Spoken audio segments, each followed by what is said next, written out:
은혜의 하나님, 세상의 풍파에 지친 우리의 삶 속에서 아름다운 주님의 말씀을 찾게 하여 주시니 감사합니다.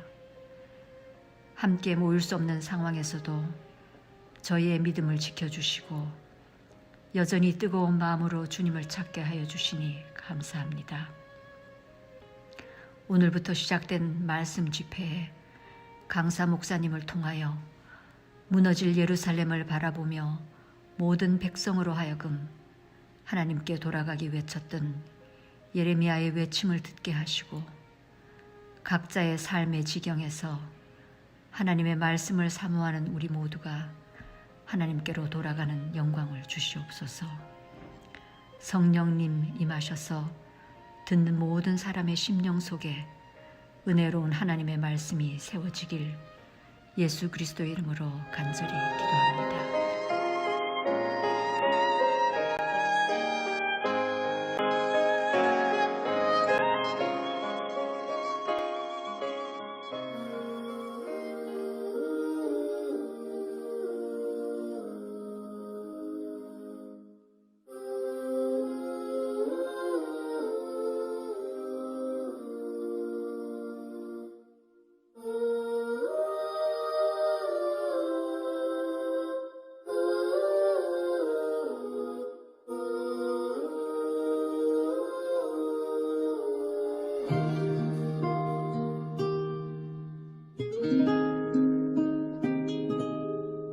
작은 갈대 상자 물이 새지 않도록 역청과 나무 진을 칠하네. 어떤 마음이었을까 그녀의 두 눈엔 눈물이 흐르고 흘러. 동그란 눈으로 엄마를 보고 있는 아이와 입을 맞추고 상자를 덮고 강가에 띄우며 간절히 기도했겠지. 정처 없이 강물에 흔들흔들 흘러내려가는 그 상자를 보며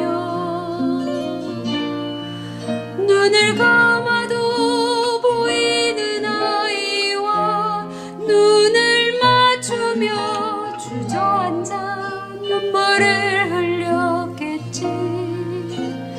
너의 삶의 참 주인, 너의 참 부모이신 하나님 그 손에 너의 삶을 맡긴다. 너의 삶의 참 주인, 너를 이끄시는 주 하나님 그 손에 너의 삶을 드린다.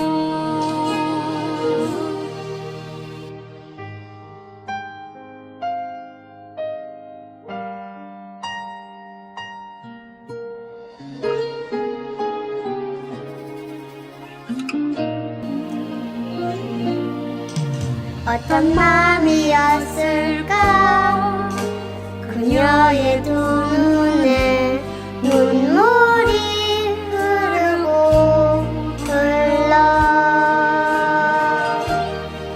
정처 없이 강물을 흔들흔들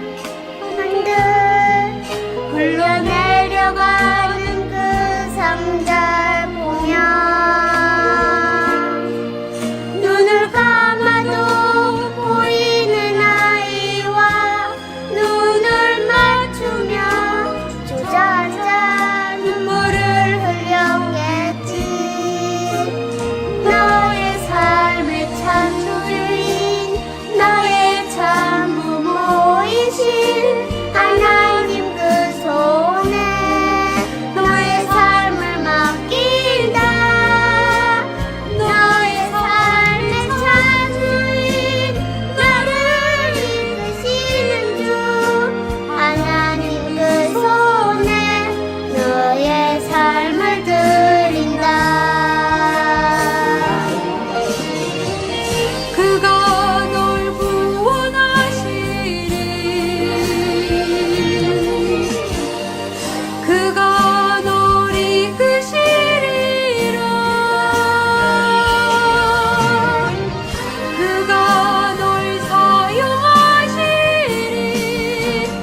안녕하세요. 이 말씀의 자리에 함께 하신 모든 분들을 진심으로 환영합니다. 이 기간 동안 여호와께 돌아가자라는 주제로 함께 말씀을 살펴보게 되었어요. 특별히 예레미야서를 중심으로 같이 하나님의 마음을 들여다보고 오늘 우리의 삶을 들여다보므로 여호와 안에 머무는 귀한 삶이 되기를 간절히 소망하게 됩니다. 이 시간 함께 하신 모든 분들 다시 한번 진심으로 환영하고 또 주님의 축복이 함께 하시기를 간절히 소망합니다. 오늘 저는 첫 시간으로 여호와의 상한 마음을 간직한 자라는 주제로 말씀을 나누기를 원합니다. 제가 참 좋아하는 시 한 편을 먼저 읽어드리길 원해요. 나태주님의 풀꽃이라는 시입니다. 자세히 보아야 예쁘다. 오래 보아야 사랑스럽다. 너도 그렇다. 우리 성도님들에게 풀꽃과 같은 존재는 무엇인가요? 저는 저 자신을 풀꽃같이 느낄 때가 종종 있습니다. 하나님께서 저에게 주신 귀한 하루를 그저 스쳐가는 일상으로 대할 때가 있는 것 같아요. 미소 짓는 꽃들, 바람에 춤을 추는 나뭇잎들, 그런 아름다운 것들, 또 예쁜 것들이 그렇게 존재했었지만 미처 몰랐던 것이죠. 그것이 주는 예쁨을 또 사랑스러움을 말이죠. 근데 저는 좀 더 생각해 보면 제 자신의 삶에 다가온 여러 일들을 대면할 때 때때로 그렇게 그런 모든 일들을 그냥 지나쳤을지 모르겠어요. 우리도 여러 상한 마음들을 가지할 때가 있죠. 또 상실의 시간들을 가질 때가 있습니다. 이별의 아픔들, 낙담의 순간들. 어쩌면 이 모든 것들이 풀꽃과 같다는 생각을 해봐요. 자세히 보면 예쁘고 오래 바라보면 정말 사랑스러운 일들인데 말이죠. 오늘 저는 이 기간을 통해서 우리의 삶에 스쳐 지나갔던 것들을 다시 돌아보기를 원합니다. 그래서 그곳에 있는 예쁨과 사랑스러움을 발견하셔서 오늘 우리의 삶이 주님 안에서 누리는 충만한 축복을 간직하고 살아가게 되기를 간절히 바랍니다. 예레미야에서도 시가 여러 편 등장합니다. 근데 특별히 예레미야 8장에는 번뇌의 시라고 불려지는 시가 담겨져 있어요. 예레미야 8장 19절에 이렇게 말씀하고 계시죠. 슬프다. 어디서 위로를 받을 수 있을까? 내 마음이 상하였도다. 이렇게 말입니다. 예레미야는 도대체 어떤 삶을 살았기에 이런 시를 우리 앞에 쓰여놓고 있는 것일까요? 예레미야는 눈물의 선지자로 기억되죠.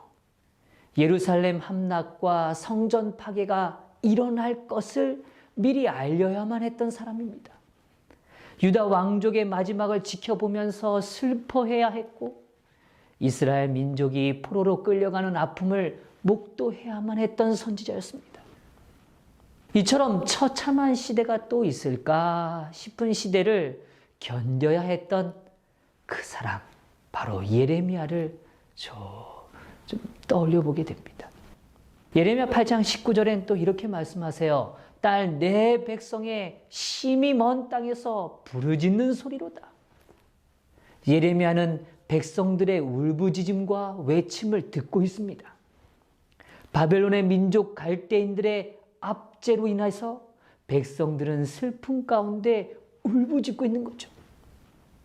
이 백성들의 부르짖음을 듣는 예레미야는 시에서 다음과 같이 또한 이어갑니다. 딸 내 백성이 상하였으므로 나도 상하여 슬퍼하며 놀라움에 잡혔도다. 이 예레미야의 시에 나타난 아주 특별한 두 가지 점이 있습니다. 첫 번째는 이 시가 작성된 시점이죠. 예레미야는 이스라엘 백성이 포로로 잡혀간 뒤에 이 시를 쓴 것이 아니었어요. 딸 내 백성의 부르짖는 소리라 라고 표현되는 이 소리를 듣는 이 시점은 실제로 예레미야가 백성들의 부르짖음을 보면서 시에 담았던 것이 아니란 말이죠. 많은 주석가들이 이를 지지하고 있듯이 예레미야는 비전 속에서 이 장면을 보고 있는 것입니다. 마치 이루어진 것처럼 이 모습을 보고 있는 거예요. 비전 속에 보여진 이스라엘의 운명을 미리 바라보고 있었던 거죠. 선지자란 먼저 선자에 알지자를 사용하죠. 지역하면 먼저 알고 있는 사람이죠. 히브리 표현도 역시 비슷합니다. 나바, 나비는 말하는 자라는 뜻이지만 이건 단순히 자기의 의지가 아니라 신적 의지에 따라서 인간에게 하나님의 뜻을 전달하는 자로 등장하는 것이죠. 그런데 오늘 저는 성도님들과 함께 나누고 싶은 초점이 한 가지 있습니다.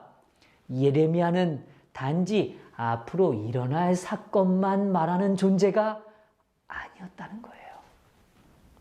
예레미야는 단지 하나님의 말씀을 백성들에게 전달하는 것으로만 멈춘 선지자가 아니었습니다. 예레미야는 장차 일어날 일이 실현될 때 그때 겪을 아픔을 미리 겪고 있는 것이죠. 심판의 기별이 성취되어질 때 겪게 될 백성들의 아픔을 그대로 느끼고 있는 것입니다. 예레미야는 말씀을 그냥 머리로 이해한 것이 아니었어요. 예레미야는 그 말씀이 실제로 실현된 모습을 바라보고 경험되어진 마음을 오늘 시에 담아서 표현하고 있는 것입니다. 성도 여러분, 예수님께로 돌아간다는 의미가 무엇일까요? 저는 이 한 주 동안 이 주제를 갖고 끊임없이 나누게 될 겁니다. 오늘 우리가 예수님께로 돌아간다는 것은 하나님께서 보여주시는 기별들이 실제로 우리의 삶에 이루어진 것처럼 느끼고 경험하며 살아가는 삶을 의미하는 것이죠. 말씀이 묵상을 통해서 실제적으로 우리의 삶에 영향을 미치게 되는 것입니다. 그저 허상의 생각 속에 머물고 있는 것이 아니라는 거죠. 믿음이란 바로 이 지점에서 실현되는 것입니다. 예언을 이해하고 마지막 시대의 진리의 기별들을 이해하는 남은 무리란 바로 미래를 현실로 받아들이는 삶, 말씀이 실현되어지는 삶을 경험하는 것입니다. 심판의 아픔도 구원의 기쁨도 현실로 경험하는 삶을 의미하죠. 이 시에 나타난 두 번째 특별한 관점은 무엇인가 하면 화자에 대한 시선입니다. 시에서 말하는 사람이 누군가 하는 것이죠. 우리는 쉽게 예레미야라고 답변할 수 있어요. 네, 맞습니다. 분명 예레미야의 번뇌적 시인 것이죠. 그런데 예레미야 8장과 9장의 초반부까지 연결된 이 탄식의 시 속에 아주 의미 있는 표현이 5번이나 반복되고 있습니다. 딸, 내 백성이 라는 표현이죠. 내 백성이라고 반복하고 계시는 거죠. 아, 이게 무슨 의미일까요? 네, 이미 아시고 계시죠. 이 시의 진정한 화자는 하나님, 여호와 하나님이라는 것입니다. 하나님께서는 이 구조 속에서 함께 울고 계시고 아파하고 계시는 거죠.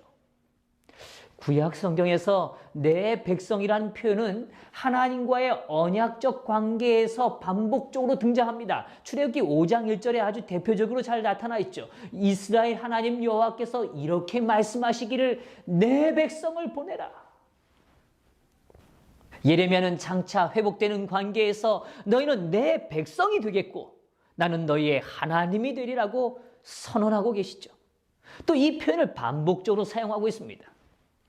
그런 의미에서 이 프레시엠 교수님은 이 시적 화자에 대한 언급을 다음과 같이 표현해 줬어요. 펼쳐지는 일들의 무엇인가에 대한 관점을 넘어서는 하나님의 감정의 압축이다 라고 말을 하는 거죠. 예수님도 이 땅에서 사역의 기간 동안에 선지자적인 시각과 마음을 우리 앞에 표현해 주셨습니다. 예수님께서 마지막 고난의 길을 나가시면서 예루살렘에 입성하실 때를 누가는 아주 잘 전해주고 있어요. 누가복음 19장 41절에 이렇게 표현하고 있죠. 가까이 오사 성을 보시고 우시며 이르시되 너는 오늘 평안에 관한 일을 알았더라면 좋을 뻔하였거니와 지금 내 눈에 숨겨졌도다. 날이 이를지라. 예수님께서는 무너질 성이지만 무너지는 성을 보고 계셨습니다. 핍박과 슬픔에 잠길 백성이었지만 슬픔을 겪고 있는 백성들의 모습을 보고 계시는 것이죠. 이 부분에 대하여 시대의 소망에선 이렇게 표현해 줍니다. 그대의 평화에 관한 일들을 알아야 할 사람은 그대, 바로 당신이다. 그대 자신을 위하여 흘릴 눈물이 없는 그대를 위하여 그리스도께서 비통의 눈물을 흘리고 계신다. 예수님은 우리의 삶을 깊이 바라보고 계십니다. 오래 바라보고 계십니다. 죄의 영향이 얼마나 많은 사람들에게 미칠 것인지를 주님은 보고 계시는 것이죠. 그로 인하여 비통의 눈물을 우리 앞에 보여주고 계시는 겁니다.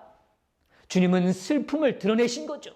이 눈물의 의미를 우리는 얼마나 이해할 수 있을까요? 그런 의미에서 오늘 저는 첫 번째로 예레미야가 보여주는 이 예레미야서에 담겨 있는 것이 무엇인가? 바로 하나님의 마음이라는 사실을 기억하길 원합니다. 우리가 함께 살펴보는 예레미야서는 단순한 심판의 선언이 아니라는 거죠. 하나님의 공의의 실현의 한 장면을 보여주는 것이 결코 전부가 아니라는 겁니다. 예레미야서는 하나님의 마음이 담겨 있는 책인 것이죠. 그 어떤 책보다 더 잘 표현하고 계시는 겁니다. 우리의 아픔을 더 아파하시고 하나님의 상한 마음이 그대로 표현되어져 있는 것입니다. 예레미야서에는 곳곳에 아버지의 마음이 두드러지게 표현되고 있는 거죠. 예레미야 24장 7절의 말씀입니다. 내가 여호와인 줄 아는 마음을 그들에게 주어서 그들이 진심으로 내게 돌아오게 하리니. 아, 그렇습니다. 여호와인 줄 아는 마음을 그들에게 뭐 한다고요? 준다고요. 그래서 진심으로 돌아오게 한다는 것이죠. 또한 예레미야 29장 11절입니다. 너희를 향한 나의 생각을 내가 아나니 평안이요 재앙이 아니니라. 너희에게 미래와 희망을 주는 것이니라. 아, 하나님의 생각이 오늘 우리의 마음에 다가오고 있습니까? 오늘 우리는 말씀을 통해서 미래의 희망을 발견하고 있나요? 오늘 그 발견을 꼭 하시게 되기를 간절히 바랍니다. 둘째로 예레미야서는 상한 마음을 표현해 줍니다. 다시 말하면 이 상한 마음은 하나님께로 향하는 길이 된다는 거죠. 예레미야 8장 11절에서 그들의 상태를 다음과 같이 오늘 묘사해 줍니다. 이 이스라엘 백성들의 상태를 말이죠. 그들이 딸 내 백성의 상처를 가볍게 여기면서 말하기를 평강하다 하나 평강이 없도다. 오늘 잘못된 지도자들과 거짓 선지자들이 백성을 향하여 얘기하는 겁니다. 괜찮다라고 얘기하는 겁니다. 그러나 오늘 저는 말씀에 기초하여 이야기 나눕니다. 우리의 삶에 정직해져야 합니다. 상처난 삶에 대하여 정직해져야 합니다. 우리의 아픔은 감춰질 수 있는 것이 결코 아니죠. 꾹꾹 누른다고 해결되어지지 않습니다. 사단은 우리에게 끊임없이 이야기해요. 그렇게 사는 거야. 인생이 다 그런 거야. 조금만 더 벌면 괜찮아질 거야. 조금만 더 나은 삶이라는 이름으로 우리의 삶이 세속적인 방법에 몰입하게 만드는 거죠. 이 정도면 괜찮은 거야 라고 자꾸 우리에게 평안을 강조하는 것이죠. 현대는 초감각의 시대를 살아갑니다. 핸드폰을 비롯해서 자동차에 이르기까지 인간의 작은 목소리 하나, 작은 움직임이라도 반응할 수 있도록 오늘 온 기계들은, 전자의 모든 시스템들은 그 초감각의 센스를 활용하고 있는 시대인 것입니다. 그런데 참 역설적이죠. 이러한 시대의 정작 인간은, 우리들은, 나는 깊은 무감각의 삶을 살아간다는 것입니다. 오늘 우리들은 위험에 처해 있어요. 우리들은 거짓에 의존함으로, 허상에 의존함으로 상처난 인생임을 자각하지 못하고 있다는 것이죠. 오늘 우리의 삶이 상처난 아픔이 있는 삶임을 하나님 앞에 진심으로 토로하는, 고백하는 그런 삶이 되기를 간절히 바랍니다. 사무엘상에는 괴로움을 당하는 한 여인을 주목하면서 시작합니다. 바로 한나이죠. 사무엘상 1장 6절에서 7절의 말씀엔 이렇게 말씀하셨어요. 여호와께서 그로 한나로 성태치 못하게 하심으로 그 대적 분인나가 그를 심히 격동하여 번민케 하더라. 매년에 한나가 여호와의 집에 올라갈 때마다 남편이 그같이 하매 분인나가 그를 격동시키므로 그가 울고 먹지 아니하니. 한나는 슬픔에 잠겼습니다. 상한 마음을 가지게 되었던 거예요. 한나의 아름다운 믿음은 아주 단순한 한 가지로 시작됩니다. 상한 마음, 그 마음 그대로 하나님께로 나아왔다는 것이죠. 한나는 당시의 성소의 외형적인 것을 결코 보지 않았어요. 그 당시에 지도자를 본 것들도 아닙니다. 그는 살아계신 하나님 앞으로 나아왔던 거예요. 사무엘상 1장 10절입니다. 한나가 마음이 괴로워서 여호와께 기도하고 통곡하며, 또 15절의 말씀은 이렇게 표현합니다. 한나가 대답하여 가로되 나의 주여 그렇지 아니하니이다. 나는 마음이 슬픈 여자라 포도주나 독주를 마신 것이 아니오 여호와 앞에 나의 심정을 통한 것뿐이오니. 그는 자신의 삶을 하나님 앞에 쏟아 부은 인생이었습니다. 자신의 아픔을 있는 그대로 참된 치료자이신 하나님께로 가지고 나아왔다는 것이죠. 우리는 끝없는 두려움과 도전들을 직면하게 됩니다. 그로 인하여 우리는 상처난 마음들을 간직하고 살아가죠. 이때 우리는 어떠한 선택을 하고 있는가 하는 것입니다. 오늘 우리는 다양한 슬픔의 모습들을 간직하고 있습니다. 그렇기 때문에 기억해야 합니다. 그 상한 마음이 하나님께로 향하는 길이 될 수 있다는 사실을. 하나님께로 돌아온 자들은 모두 상한 마음을 가졌던 사람들이죠. 하나님은 언제나 눈물 흘리는 영혼들 곁에 계십니다. 상한 마음 그대로 주님께 가지고 나오는 것, 그것이 바로 믿음이라는 것입니다. 내 심정을 통한 것뿐이오니 라는 이 표현은 아주 의미가 있습니다. 여기 언급되어진 이 통하다라는 표현은 번제단 앞에 제물의 피를 완전히 쏟아부을 때 그때 쓰여진 단어인 이 샤바크와 동일한 어원입니다. 즉 한나는 자신의 상한 마음을 온전히 쏟아부은 것입니다. 삶으로 예배하고 있는 것이죠. 시편 34편 18절엔 이렇게 말씀해 주셨어요. 여호와는 마음이 상한 자에게 가까이 하시고 중심에 통해하는 자를 구원하시는도다. 또 시편 51편 17절입니다. 하나님의 구하시는 제사는 상한 심령이라.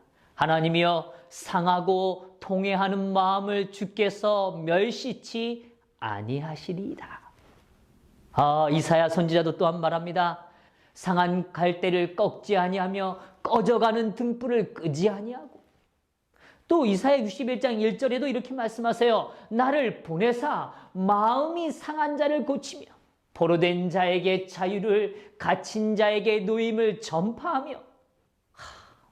참 감사한 말씀 아닌가요? 이제 우리의 상한 마음을 갖고 주님께로 나아가십시다.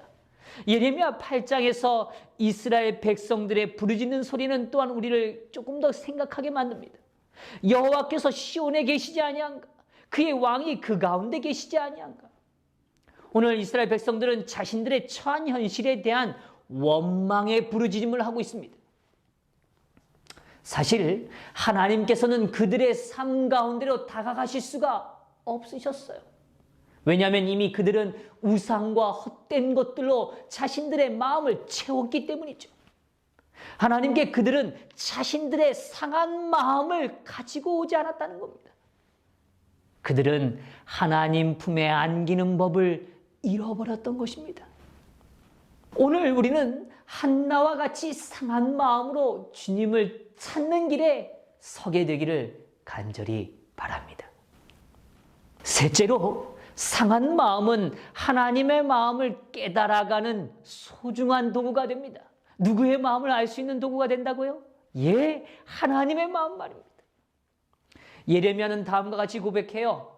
내 백성이 상하였으므로 나도 상하여 슬퍼하며 놀라움에 잡혔도다. 눈물은 하나님의 마음을 경험하는 도구가 됩니다. 사실 우리는 자신의 아픈 마음을 이야기하는 일에 집중할 때가 많죠. 그런데 조금 철이 들기 시작하면 어머니의 마음을 이해하기 시작합니다. 아니요, 좀 정확히 표현하고 싶습니다. 어머니의 마음을 생각하기 시작하는 거죠.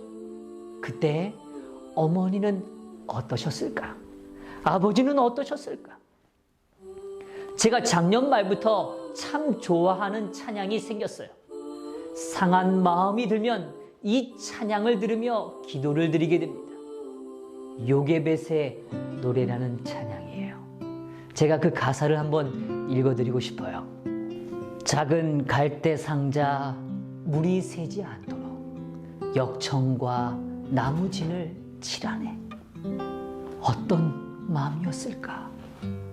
그녀의 두 눈엔 눈물이 흐르고 흘러. 동그란 눈으로 엄마를 보고 있는 아이와 입을 맞추고 상자를 덮고 강가에 띄우며 간절히 기도했겠지. 정처 없이 강물에 흔들흔들 흘러내려가는 그 상자를 보며 눈을 감아도 보이는 아이와 눈을 맞추며 주저앉아 눈물을 흘렸겠지. 너의 삶의 참 주인, 너의 참 부모이신 하나님, 그 손에 너의 삶을 맡긴다. 너의 삶의 참 주인, 너를 이끄시는 주 하나님, 그 손에 너의 삶을 드린다. 어떻게 이렇게 아름다운 가사를 쓸 수 있었을까? 이 찬양을 작사 작곡한 분이 무척이나 궁금했어요. 그런데 어느 날 한 채널에서 이 곡을 만든 연평안이라는 이 찬양 사역자의 간증을 접할 기회가 생겼습니다. 이분에게는 자녀가 3명 있는데 둘째와 셋째가 쌍둥이로 태어났습니다. 첫 아이를 낳고 유산을 겪은 뒤에 갖게 된 이 쌍둥이였기 때문에 나름 굉장히 조심했다고 해요. 근데 어려움을 겪게 된 거죠. 최소 40주를 채워야 하는데도 불구하고 24주부터 조산 증상이 나타나기 시작한 겁니다. 병원에 견디던 중에 29주 5일 만에 출산을 하게 되었어요. 당시 아이의 몸무게는 1.38kg입니다. 얼마나 작은지 상상이 되시겠어요? 태어날 때부터 이 두 아이 모두 뇌출혈을 겪게 됩니다. 또한 폐가 좋지 않아서 이 아이들은 신생아 중환자실에서 무려 47일 가까이 머물게 됩니다. 이 부부가 얼마나 간절히 기도했겠습니까? 하나님, 아이가 건강하게만 태어나게 해주세요. 살려만 주시면 하나님의 아들로 키우겠습니다. 이 일을 겪으면서 이 부부는 깨닫게 되었던 거예요. 나는 부모이지만 태어나면서부터 이 아이들을 내가 보호할 수 없는 그런 연약한 존재이구나 라는 생각 말이죠. 그러면서 이 부부는 고민에 빠지기 시작한 겁니다. 이 아이들을 어떻게 키울 수 있을까라는 생각 말이죠. 그때 성경에서 요게벳을 만난 것입니다. 너무도 당연하게 느꼈을 이야기가 이젠 새롭게 다가오기 시작한 거죠. 왜요? 어머니의 마음을 생각하기 시작했던 겁니다. 요게벳이라는 한 여인이 느꼈을 두려움을 묵상하기 시작했어요. 태어난 지 3달 만에 아이를 떠나 보내야만 했던 그런 어머니를 만나게 된 것입니다. 역청과 진흙을 바르는 어머니의 마음, 부모가 되기 전에는 결코 알 수 없었던 마음을, 얼마나 두려웠을까 하는 그 마음을 비로소 이해하기 시작한 거죠. 하나님에 대한 신뢰가 없다면 결코 그렇게 할 수 없음을 깨닫게 된 것이었습니다. 그래서 제가 좋아하는 한 표현이 가사에 담겨 있죠. 어떤 마음이었을까? 우리도 그렇죠. 자녀들의 모습 앞에서 우리는 무릎을 꿇는 때가 참 많습니다. 눈물로 주님께 매달릴 때가 있는 거죠. 그런 상한 마음, 슬픔은 사랑의 또 다른 표현이고 또 다른 이름이라는 사실을 기억하십시오. 이 마음은 죄된 세상에서 하나님을 알아가는 소중한 도구요, 기회가 된다는 거예요. 우리에게는 더 많은 눈물이 필요할지 모릅니다. 예수님은 십자가로 향하시는 길 가운데서 말씀하셨어요. 내 자녀들을 위하여 울라 라고 말씀하셨어요. 네, 사랑하는 어머니들이시여, 사랑하는 아버지들이시여, 하나님 앞에 나아가 오십시다. 사랑하는 자녀들이시여, 하나님 앞에 나아가 어머니의 마음을 깨달을 수 있도록 눈물로 간구하십시다. 코로나로 아이 양육에 어려움을 겪는 이 시대의 요괴배들이시여, 오늘 자녀를 멀리 떠나보낸 요괴배들이시여, 믿음으로 한 발 한 발 나아가시게 되기를 간절히 바랍니다. 다른 어떤 것이 아니라 상한 마음을 있는 그대로 가지고 말이죠. 상한 마음을 오늘 상했을지 모르지만 주저앉지 말고 그 마음 그대로를 갖고 하나님께 나아가시게 되기를 간절히 바랍니다. 제 이야기를 하나 들려드리고 싶어요. 저는 중학교 1학년 때 어머니를 떠나서 서울로 공부하게 되었습니다. 사실 삼육교육을 시키고 싶은 저희 어머님의 간절한 바람 때문이었죠.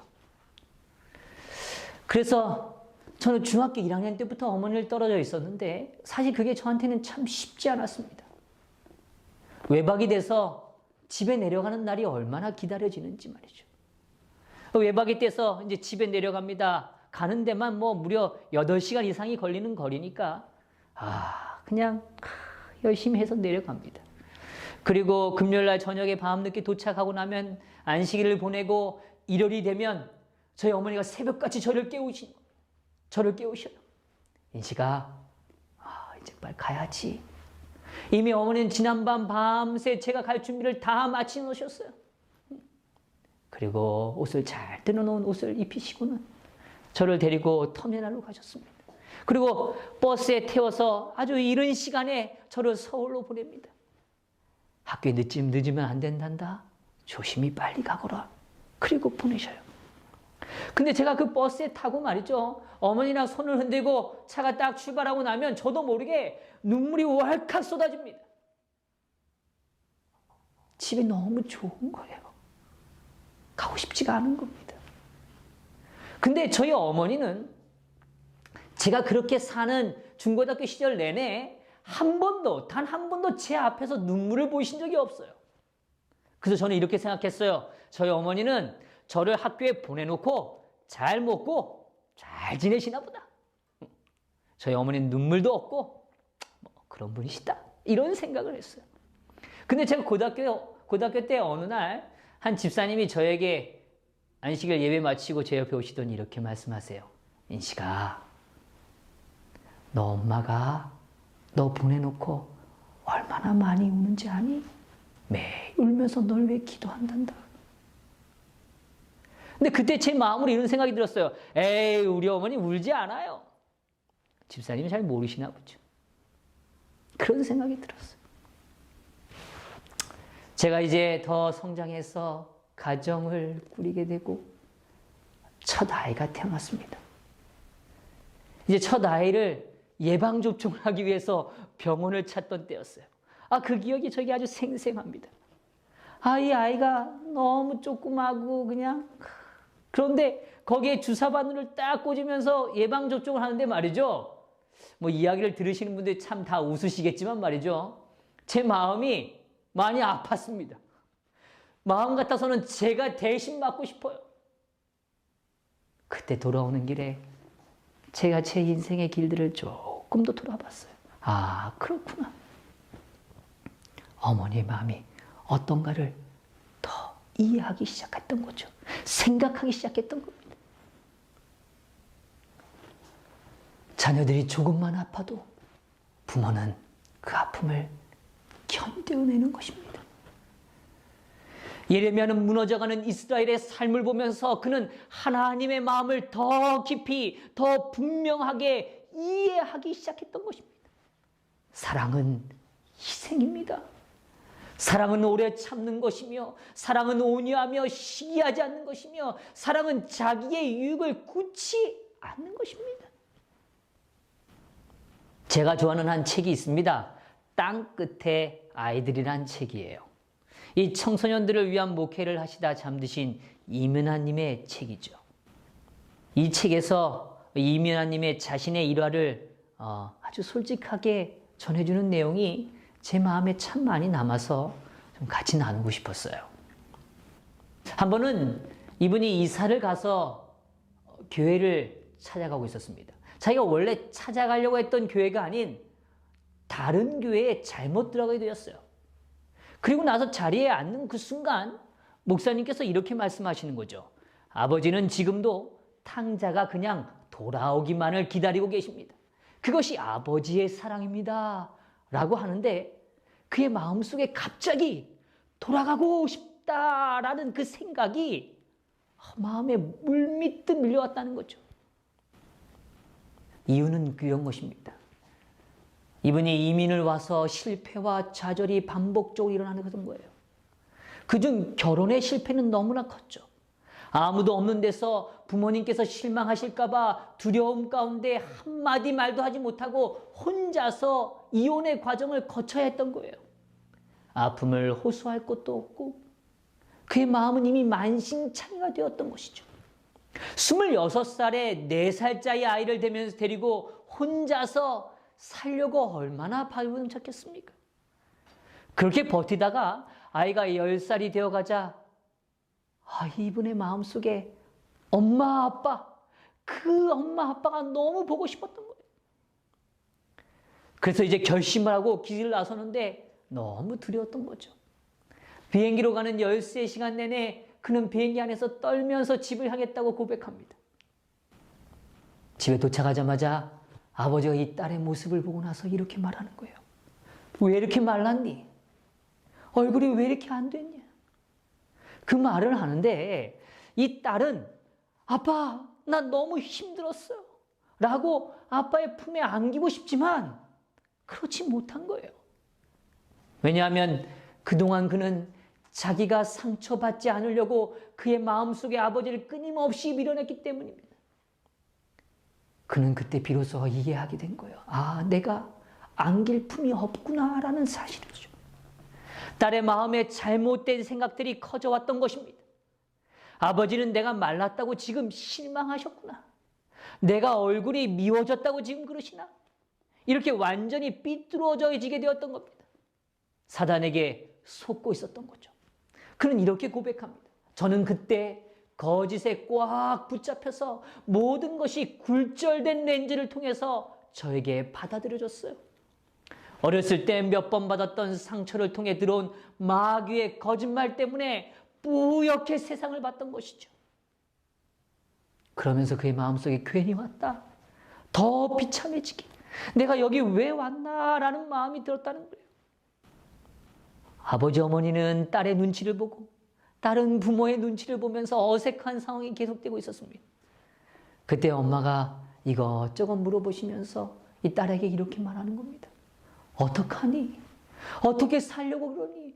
왜 이혼을 했니? 막 그러시는데 갑자기 아버지가 옆에 있다가 여보, 쟤 너무 말랐는데 밥 좀 먹여, 밥 좀. 야, 밥 차려라. 이러시면서 부엌으로 들어가시는 거예요. 그 순간 그 깜깜한 흑암 속에 빛이 들어오기 시작한 거죠. 이 딸아이의 마음속에 빛이 비추기 시작한 겁니다. 아버지가 지금 마음이 아프시구나. 아버지의 눈빛을 봤을 때 그 눈 속에 심한 고통, 아버지의 사랑이 모든 거짓말을 뚫고 이 사랑하는 딸에게 전해져 온 것 같던 것입니다. 그러면서 처음으로 가슴의 따뜻함을 느끼기 시작했던 거죠. 그 딸이 마음의 이야기를 꺼내서 아버지에게 합니다. 아빠, 미안해요. 아빠, 창피하게 해서 너무 미안해요.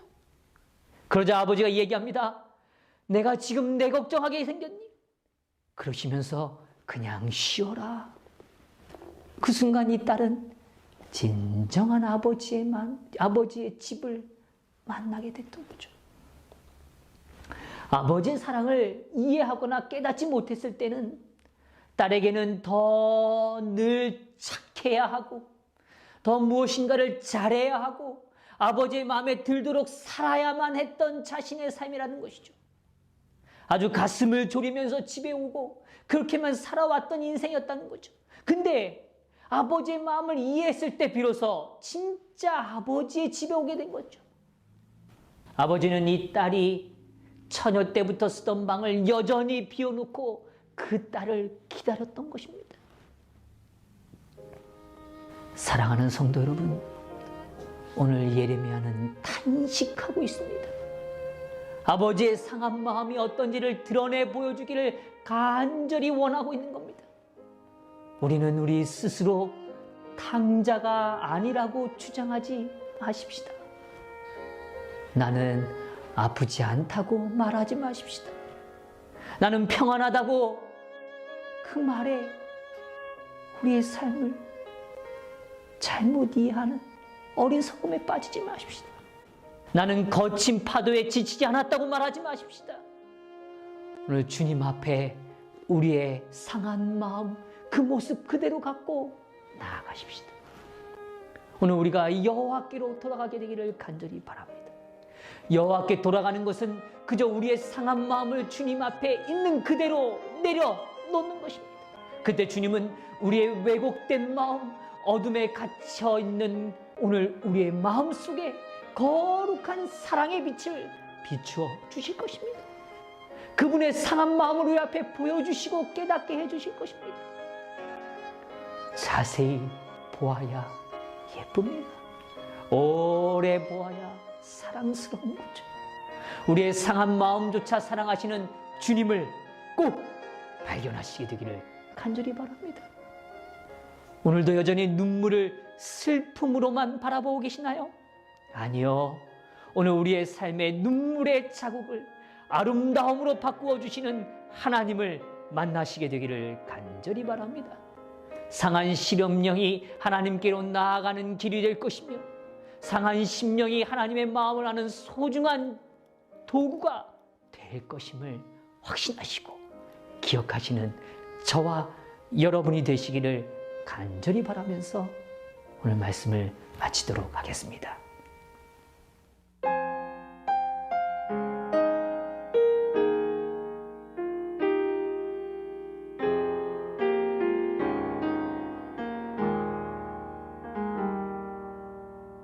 내 백성이 나를 떠나 돌아섰지만 내 사랑이 내 백성을 포기 못하니 내 모든 것 내어주고 나 그들을 얻으리라. 여호와께 돌아가자. 우린 돌아서도 그는 변치 않네. 여호와께 돌아가자. 우린 넘어져도 그 사랑 영원하네.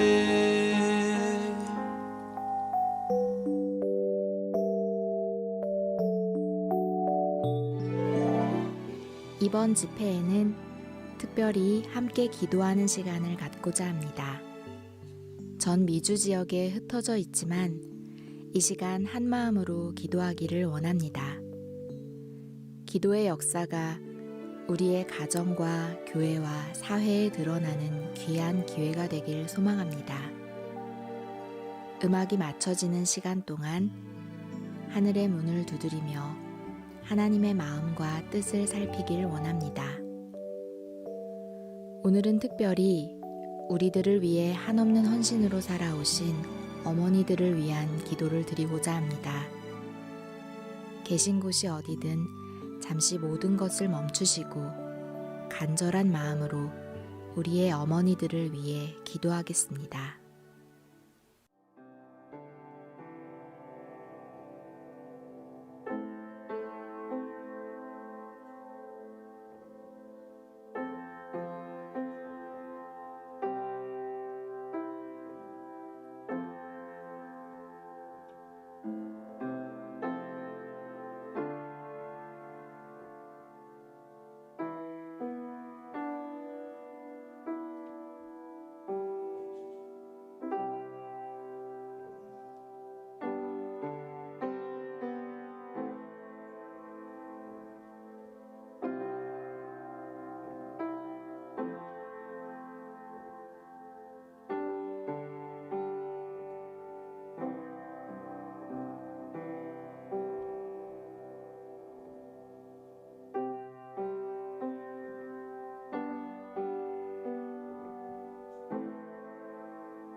하늘에 계신 아버지 하나님, 오늘 저희들에게 이런 귀한 시간들을 허락해 주시니 감사합니다.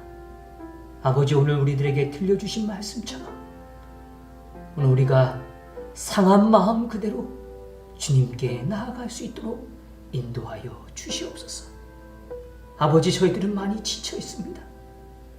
낙심되고 절망 가운데 있는 시간들도 참 많았습니다. 그러나 아버지여, 오늘 우리를 여전히 바라보시며 오늘 우리의 아픔에 깊이 동참하실 뿐만 아니라 오늘 우리의 미래까지도 주님께서 책임져 주시는 그 눈물의 주인이 되어주시는 하나님이 계심을 잊지 않게 하여 주셔서 오늘 우리의 마음을 온전히 주님께 드림으로 다시 한번 주님의 품으로 돌아갈 수 있는 귀한 백성, 귀한 삶이 되도록 주님 축복하여 주시옵소서. 주님, 한나가 오늘 주님 앞에 아낌없이 자신의 마음을 있는 그대로 통하였던 것처럼 오늘 우리의 마음을 주님 앞에 통할 수 있도록 인도하여 주시고 오늘 그러므로 주님의 오늘 귀한 품에 안길 수 있도록 인도하여 주시옵소서. 이 시간 오늘 이 자리에 주님 앞에 말씀을 들은 귀한 백성들이 있습니다. 아버지여, 그들의 마음을 붙들어 주셔서 오늘 부서진 마음들, 상한 마음들 주님 다시 한번 붙들어 주셔서 새롭게 창조하시고 귀한 믿음으로 힘을 허락하여 주시옵소서. 오늘 저희는 여호와께로 돌아가기를 원합니다. 여호와여, 우리를 주께로 돌이켜 주옵소서. 사랑 많으신 예수 그리스도의 이름으로 기도드리옵나이다. 아멘. 2020년 미주 여성선교부 온라인 영성집회 안내입니다. 기간은 10월 11일 일요일부터 10월 15일 목요일까지이며 시간은 동부 오후 8시, 서부 오후 5시에 동시 방영됩니다. 링크 안내는 카스다를 통하여 미주교회협회 SDA 유튜브 계정을 통하여 그리고 각 교회의 연락망을 통하여 안내됩니다.